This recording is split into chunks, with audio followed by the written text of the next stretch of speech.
balik 10 Muharram.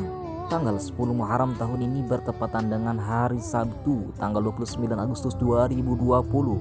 Dari Ibnu Abbas radhiyallahu anhu berkata, Rasulullah sallallahu alaihi wasallam bersabda, siapa yang berpuasa pada hari Asyura 10 Muharram, maka Allah Subhanahu wa taala akan memberi kepadanya pahala 10.000 malaikat.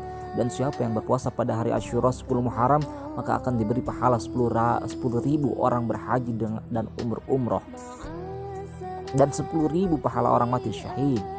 Siapa yang mengusap kepala anak-anak yatim pada hari tersebut, maka Allah Subhanahu wa taala akan menaikkan dengan setiap rambut 1 derajat. Dan siapa yang memberi makan kepada orang yang berbuka puasa pada orang mukmin pada hari Asyura, maka seolah-olah dia memberi makan pada seluruh umat Rasulullah sallallahu alaihi wasallam yang berbuka puasa dan mengenyangkan perut mereka. Lalu para sahabat bertanya, "Ya Rasulullah sallallahu alaihi wasallam, adakah Allah telah melebihkan hari Asyura daripada hari-hari lain?" Maka berkata Rasulullah sallallahu alaihi wasallam, "Ya, memang benar Allah Ta'ala menjadikan langit dan bumi pada hari Asyura, menjadikan laut pada hari Asyura, menjadikan bukit-bukit pada hari Asyura, menjadikan Nabi Adam dan juga Hawa pada hari Asyura. Lahirnya Nabi Ibrahim juga pada hari Asyura, dan Allah Subhanahu wa taala menyelamatkan Nabi Ibrahim dari api juga pada hari Asyura. Allah Subhanahu wa taala menenggelamkan Firaun pada hari Asyura, menyembuhkan penyakit Nabi Ayub alaihissalam pada hari Asyura. Allah Subhanahu wa taala menerima taubat Nabi Adam pada hari Asyura. Allah Subhanahu wa taala mengampunkan dosa Nabi Daud pada hari Asyura. Allah Subhanahu wa taala mengembalikan kerajaan Nabi Sulaiman juga pada hari Asyura, dan akan terjadi hari kiamat itu juga pada hari Asyura. Dari hadis tersebut setidaknya 12 kejadian besar di balik 10 Muharram. Hadis lainnya artinya, ia adalah hari mendaratnya kapal Nuh di atas gunung Judi. Lalu Nuh berpuasa pada hari itu sebagai wujud rasa syukur. Hadis riwayat Ahmad. Dalam kitab Irsyadul Ibad halaman 82 dikisahkan ada seorang hakim kaya raya di kota Arai. Pada hari Asyura datang pengemis kepadanya dan berkata, "Demi kemuliaan hari ini, saya mohon agar Tuan sudi memberikan 10 roti, 5 daging, dan uang 2 dirham untuk keluarga saya di rumah." Hakim pun berjanji akan memberikannya selepas zuhur. Namun hingga waktu asar si hakim tak kunjung memberikannya. Ia pulang dengan membawa kekecewaan. Di tengah perjalanan si pengemis bertemu dengan seorang Nasrani. Pengemis itu pun mengatakan hal sama yang dikatakan kepada hakim tadi. "Memang hari apa ini?"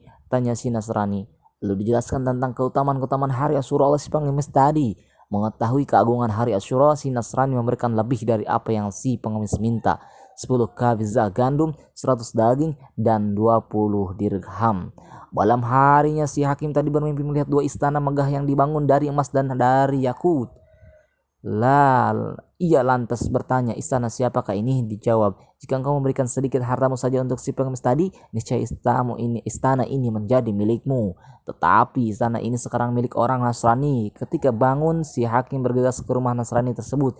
Di hadapan si Nasrani, si hakim berkata, "Jualah amal baikmu atas pengemis tadi kepadaku, akan kubeli 100 dirham." "Wahai hakim, amal yang diterima itu mahal, meskipun dengan dunia dan isinya aku tidak akan menjualnya," terang si Nasrani. "Tapi engkau bukan seorang muslim," heran si hakim. Ketika itu juga pasca mengetahui mimpi si hakim, si Nasrani itu pun mengucap 2 kalimat syahadat. Masya Allah. Dalam kitab-kitab La'natul Tahlibin jilid 2 halaman 302 disebutkan sebuah hadis sahih dari Abi Hurairah radhiyallahu anhu bahwa Rasulullah sallallahu alaihi wasallam telah bersabda, "Sesungguhnya Allah Azza wa Jalla telah mewajibkan kepada Bani Israel untuk berpuasa sehari dalam setahun, yaitu puasa Asyura. Dia adalah hari ke-10 pada bulan Muharram, maka berpuasalah kalian pada hari tersebut dan luaskanlah atas keluarga kalian dalam hal nafkah pada hari tersebut. Karena barang siapa yang meluaskan pada keluarganya dari hartanya, maka Allah akan meluaskan permintaan padanya pada tahun tersebut." Semoga kita semua pada hari Asyura nanti juga diberi Allah Ta'ala ampunan dari segala dosa, kesembuhan dari segala penyakit, pertolongan, kemenangan, keselamatan, keberhasilan, kesuksesan, ketenangan, dan kebahagiaan dunia dan akhirat. Amin, amin, ya Allah, ya Rabbal Alamin. Wassalamualaikum warahmatullahi wabarakatuh.